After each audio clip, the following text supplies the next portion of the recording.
Assalamualaikum warahmatullahi wabarakatuh. Kami dari kelompok 1 ingin membahas mengenai materi bab pertama, yaitu subbab A, kedatangan Jepang ke Indonesia, dengan topik masukin Jepang ke Indonesia, sambutan rakyat Indonesia, pembentukan pemerintahan militer dan pemerintahan sipil. Materi yang pertama yaitu masuknya Jepang ke Indonesia.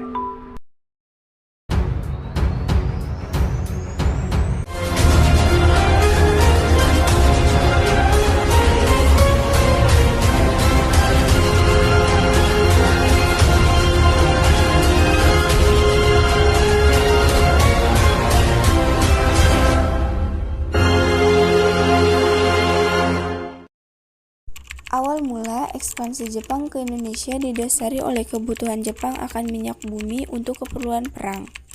Menipisnya persediaan minyak bumi yang dimiliki oleh Jepang untuk keperluan perang, ditambah pula tekanan dari Amerika yang melarang ekspor minyak bumi ke Jepang. Pada tahun 1941, Admiral Isoroku Yamamoto mengembangkan strategi perang untuk memerangi Amerika, Inggris, dan Belanda. Pada tanggal 7 Desember 1941, Jepang menyerang armada Pasifik Amerika di Pearl Harbor.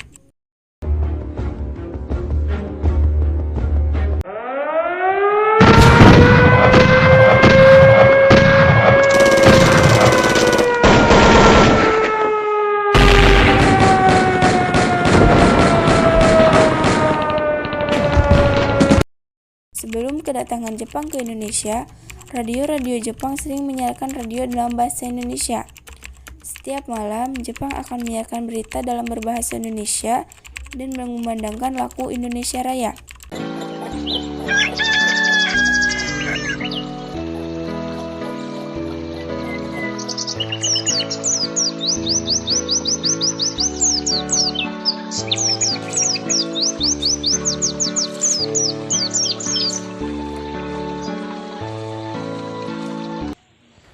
Selamat sore untuk seluruh orang Indonesia yang sedang mendengarkan siaran kali ini. Jepang berjanji akan membantu semua rakyat Indonesia.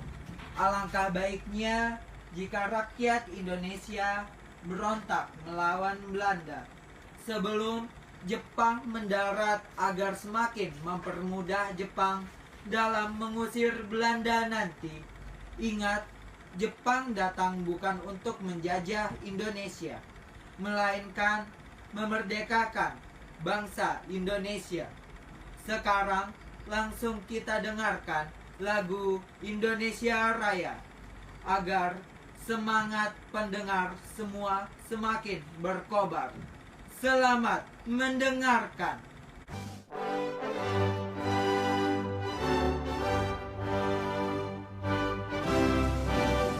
Pada tanggal 1 Maret 1942, sebelum matahari terbit, Jepang mendarat di 3 tempat pulau Jawa, yaitu Banten, Indramayu, dan Rembang.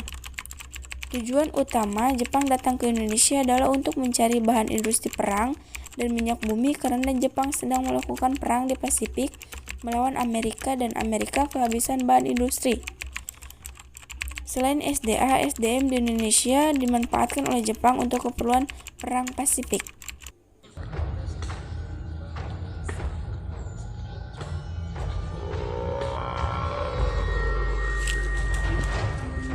Selamat sore rakyat Indonesia. Kami dari Jepang ingin meminta bahan untuk perang. Kami berjanji akan membebaskan kalian dari Belanda dan membuat kalian sejahtera. Alah, itu mungkin hanya akal-akal kalian saja. Kalian inginkan seperti orang-orang barat. Kami sama sekali tidak percaya kepada mereka. Hei, berani sekali kau berkata seperti itu kepada jenderal. Sudah, jangan dengarkan apa kata mereka. Kami izinkan kalian untuk meninggalkan Nusantara kami, tetapi jangan seperti orang-orang barat itu. Baiklah, terima kasih. Sementara rakyat yang sudah mendengar kedatangan Jepang terus membicarakan orang dari Asia Timur itu. Ada yang pasrah dan menanti janji yang diberikan oleh Jepang. Namun, rakyat juga takut jika mereka dibohongi lagi oleh negara-negara yang sebelumnya pernah singgah ke Indonesia. Menang kedatangan Jepang? Iya, sudah tahu. Hai orang-orang Indonesia, Jepang sudah sampai di Belanda. Tidak lama lagi mereka akan membantu kalian semua agar terbebas dari penjajahan Belanda. Semoga saja Jepang memang memiliki niat baik untuk negeri ini. Allah, dulu Belanda juga datang dengan baik-baik, tapi apa nyatanya? Kita hanya rakyat biasa yang tidak tahu apa-apa. Lalu kapan kita bisa berdiri sendiri? Kalau suatu saat nanti mungkin. Jangan mimpi, tidak masuk akal. Untuk membuat rakyat Indonesia semakin percaya kepada Jepang, Jepang menyerang Belanda dan merebut pangkalan udara Kalijati, sehingga pada tanggal 8 Maret 1942, Belanda menyerang kepada Jepang atas nama Indonesia. Ditandai oleh perundingan di Kalijati, Subang, Jawa Barat, pihak pemerintahan Belanda diwakili oleh Panglima Tentara Belanda, Letjen Terpoorten, dan Gubernur Jenderal Hindia Belanda Tjeerda van Stackelberg Takshour, sedangkan pihak pemerintahan Jepang diwakili oleh Jenderal Hitoshi Imamura. Atas nama Belanda, kami mengaku kalah. Baiklah, Belanda harus menyerah tanpa syarat kepada Jepang, dan semua daerah di Nusantara ini serahkan kepada kami, dan segera cepat tanda tangani surat perjanjian ini. Baiklah. Baiklah, tentara, tangkap dia dan kembalikan dia ke negaranya. Apa kalian? Tentu saja Indonesia. Dasar manusia serakah.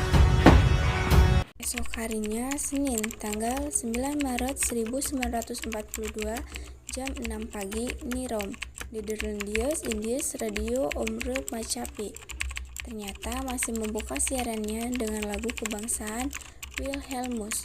Masih dikumandangkannya lagu Wilhelmus sampai tanggal 18 Maret 1942 ternyata berbuntut panjang. Pihak penguasaan Jepang menganggapnya sebagai pembangkangan. Sejumlah petugas radio ditangkap dan sebagian dari mereka atas pemerintahan Imamura. Oke, hanya sekedar untuk mengingat, mari kita dengarkan lagu kebangsaan Belanda. Apa yang kamu lakukan?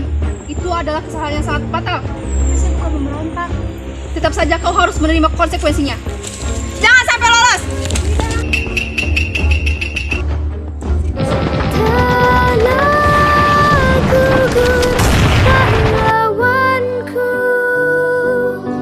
Woi, apa yang kalian lakukan?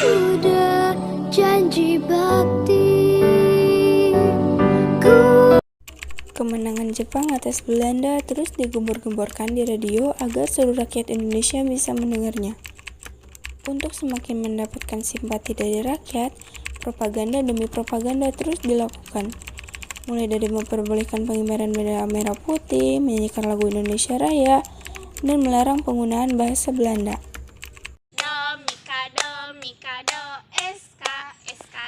eskado, boya beo. Ya, bosan. Selamat siang untuk seluruh orang Indonesia yang sedang mendengarkan siaran kali ini. Sekarang Jepang telah berhasil mengusir Belanda dari negeri kita tercinta. Masih ingat janji Jepang bagi negeri ini? Ya, benar. Jepang berjanji akan membantu semua rakyat Indonesia kepada suatu kemerdekaan yang kita semua impikan. Tentu saja sebelum kemerdekaan itu terjadi, biasakan bagi kita untuk menggunakan bahasa Indonesia dengan baik dan benar. Selain itu, kalian juga dibebaskan untuk mengibarkan bendera merah putih. Tuh, dengar, sudah ada tanda-tanda kemerdekaan negeri ini. Ya elah, aku juga tahu kok, semoga saja bukan omong kosong belaka ya. Kamu kenapa? Sana aku lihat orang Jepang membunuh rakyat Indonesia. Waduh, apa sebabnya? Aku juga tidak tahu. Tuh kan, sudah aku bilang, jangan terlalu percaya kepada rakyat Jepang. Ayo semuanya berkumpul di lapangan. Ayo semuanya, ayo kumpul. Mereka rencanakan. Ayo. Kami datang ke Indonesia untuk membantu mengusir Belanda dari Indonesia, dan kami adalah saudara tua kalian. Kami akan membantu kemerdekaan Indonesia. Siapa pengkhianat itu? Ampun Tuhan, kami masih anak-anak. Betapa hatiku takkan pilu telah gugur, pahlawan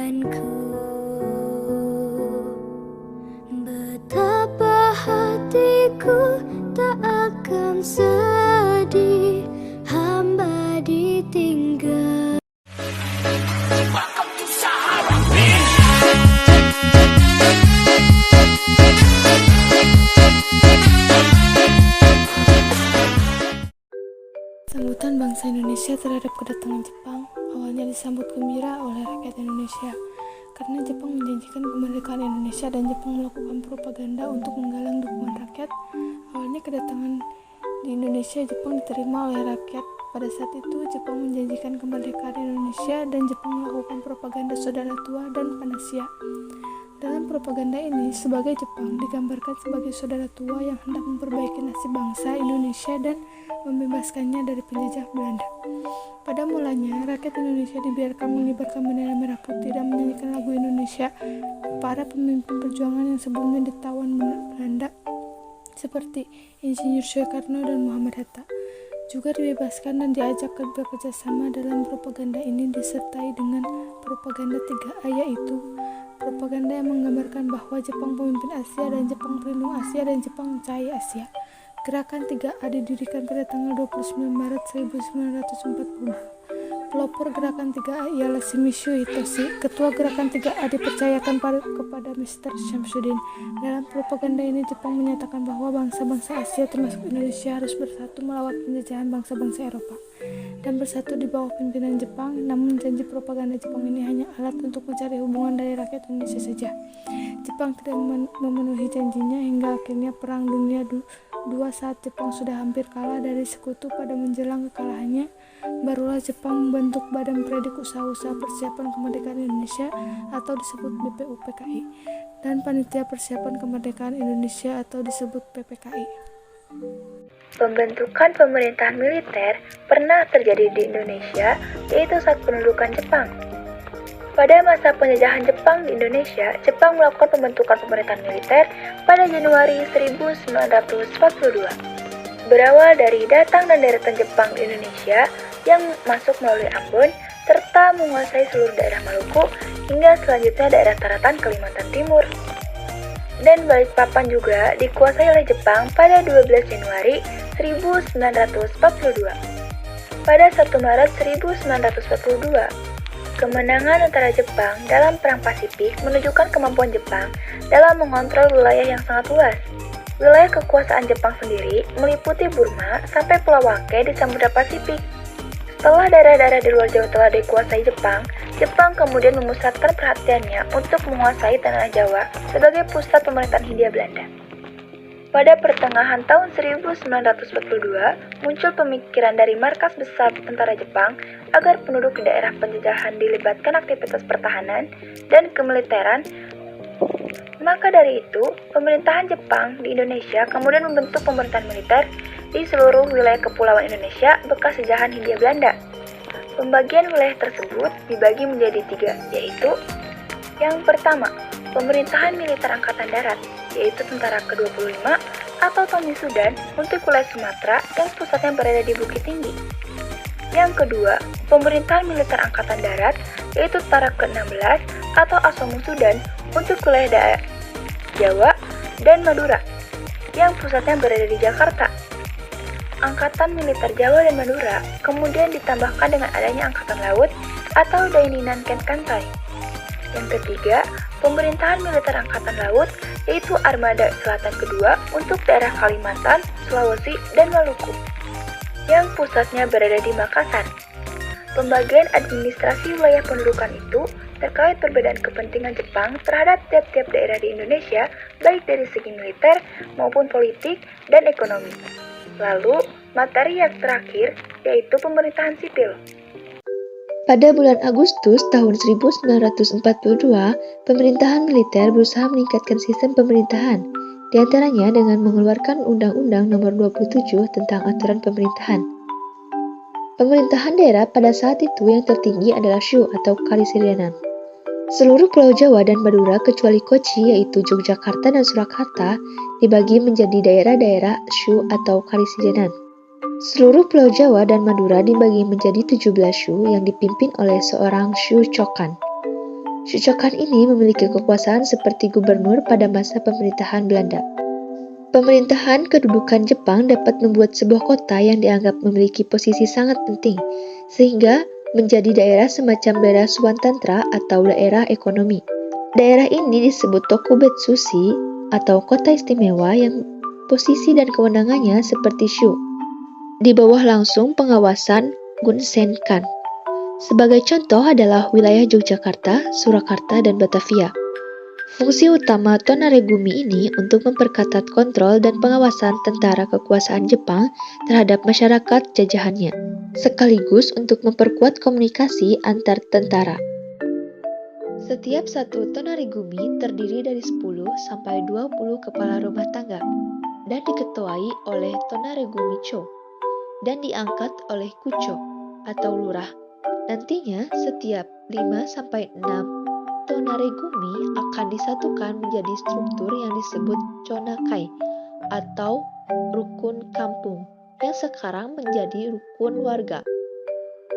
Chonakai itu sebenarnya ukurannya adalah satuan kampung atau satuan desa, dan setiap chonkai diharuskan melakukan azozakai, yaitu rapat berkala tingkat chonakai setiap 1 bulan sekali. Lalu jumlahnya sekarang 58.745 yang terdiri dari total 8.967.320.